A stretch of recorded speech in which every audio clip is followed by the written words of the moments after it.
Bismillahirrahmanirrahim. Assalamualaikum warahmatullahi wabarakatuh. Perkenalkan, nama saya Muhammad Aryo Gustiawan dengan NIM 140223052 dari kelas 1 INF. Saya ingin menjelaskan hasil observasi saya mengenai proses bisnis t-shirt Helken dari produksi hingga ke tangan konsumen.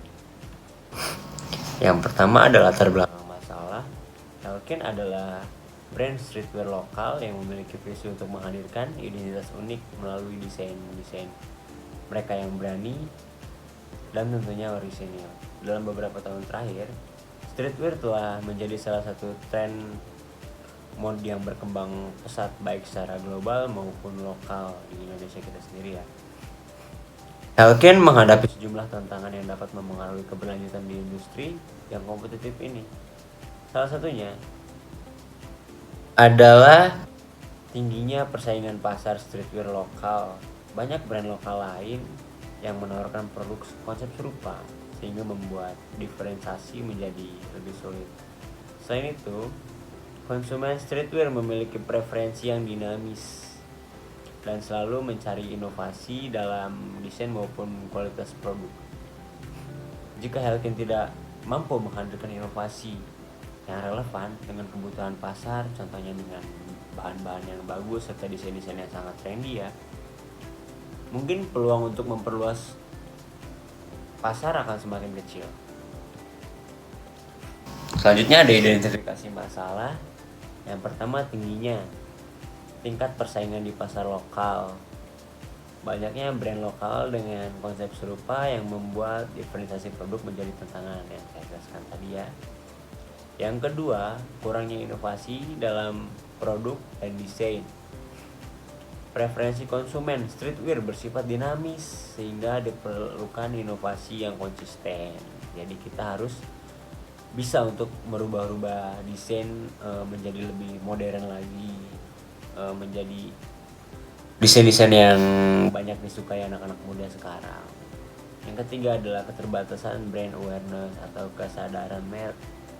Helken belum sepenuhnya dikenal oleh orang-orang atau audiens yang lebih luas, terutama yang dari luar komunitas streetwear itu sendiri ya. Tujuan saya melakukan penelitian ini yaitu untuk mengidentifikasi inovasi desain dan produk. Yang kedua, meningkatkan brand awareness Helken. Dari profil Helken sendiri, Helken adalah brand streetwear berbasis online dan offline yang terdiri pada tahun 2021. Gudang Helken terdiri di Sindangsari, Kabupaten Serang, Provinsi Banten. Helken dibangun untuk memenuhi kebutuhan barang fashion yang semakin meningkat pasca pandemi. Helken berkomitmen untuk terus menghadirkan inovasi, menjaga kualitas produk, dan menjadi simbol ekspresi generasi muda dalam dunia fashion. Dari hasil observasi yang saya lakukan, tren fashion ini di sosial media bakal terus berubah-ubah ya, yang menghasilkan peluang bisnis yang cukup besar. Karena itu, Bayu Rifki Alfian selaku owner dari clothing brand Helken ini menyajikan pakaian yang nyaman dan tentunya trendy, mengikuti zaman dan disukai oleh kalangan anak-anak muda.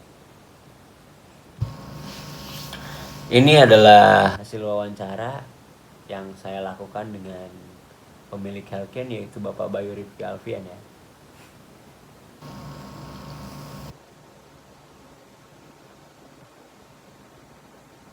Nah, ini ada proses produksi sampai ke penjualan. Yang pertama adalah memikirkan konsep atau ide yang disebut brainstorming ide. Selanjutnya, mendesain gambar yang akan dicetak. Setelah didesain, maka gambar dicetak dengan sablon yang tentunya berkualitas ya. Setelah itu, setelah dicetak, foto dari baju tersebut akan diupload ke media sosial atau e-commerce.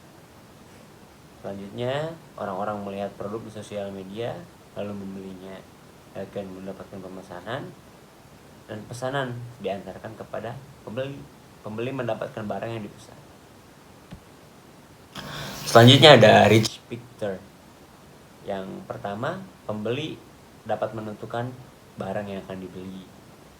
Yang kedua, pembeli membayar barang yang akan ia beli. Yang ketiga, barang dikirimkan kepada pembeli dari gudang Helkian. Dan yang terakhir, pembeli mendapatkan barang tersebut, yaitu t-shirt Helkian.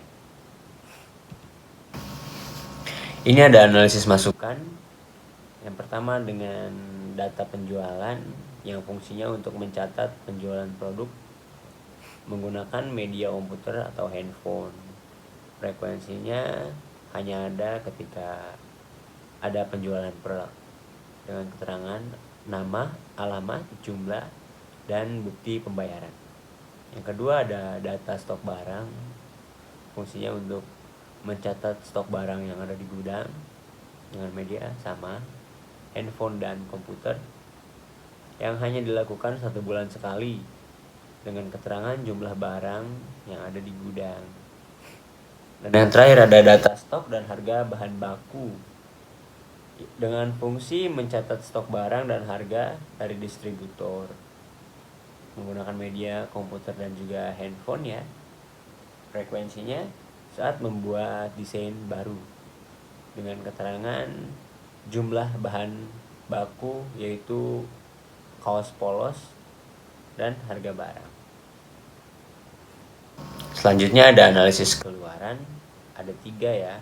Yang pertama ada nota pengiriman dengan fungsi mencatat nomor pengiriman dan harga pengiriman agar jelas ya, menggunakan media komputer atau handphone.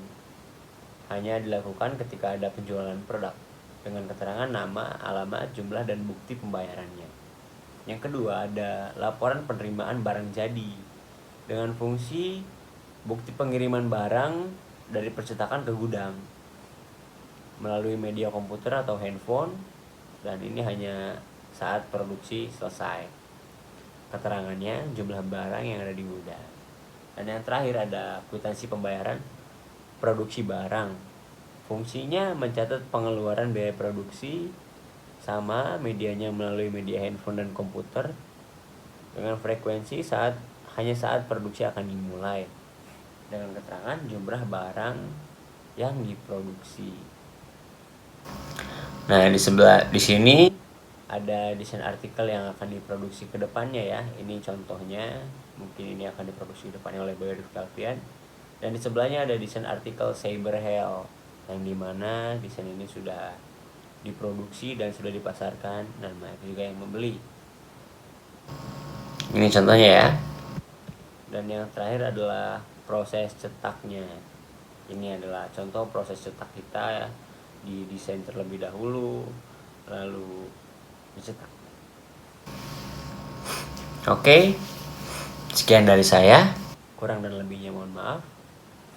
Assalamualaikum warahmatullahi wabarakatuh.